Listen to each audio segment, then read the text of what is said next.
जमीर हुसैन हमारे साथ लाइन पर मौजूद हैं, तफसीलात इनसे जान लेते हैं। जी जमीर, अपडेट कीजिएगा।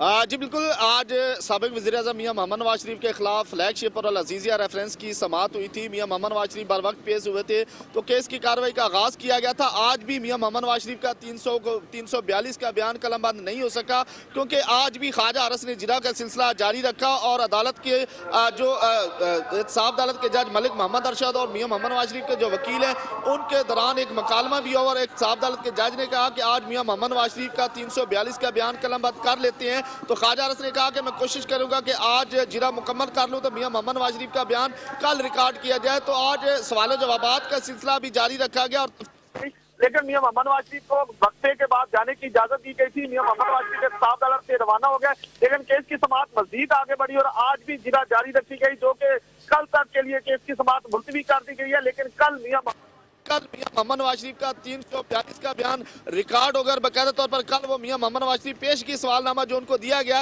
उसकी तैयारी करके आएंगे और कल से रिकॉर्ड बयान करने का सिलसिला शुरू किया जाएगा। लेकिन यह है कि जो साफ अदालत को तरफ से उसके 4 दिन बाकी रह गए और आज का दिन भी खत्म हो गया। 17 तारीख लास्ट है, लेकिन आज एक साफ अदालत के जज ने इंदिया दिया है। तो उन्होंने कहा कि मजीद जो है इसकी जो तौसीह के हवाले से सुप्रीम कोर्ट को खत लिखा जाएगा। लेकिन यह कि आज भी जिरा जो है वो जारी रखी गई और मियां मोहम्मद नवाज शरीफ का बयान आज भी कलमबंद नहीं किया जा सका। कल से मियां मोहम्मद नवाज शरीफ का बयान कलमबंद। बहुत शुक्रिया जमीर हुसैन, तफसीलात से आगाह कर।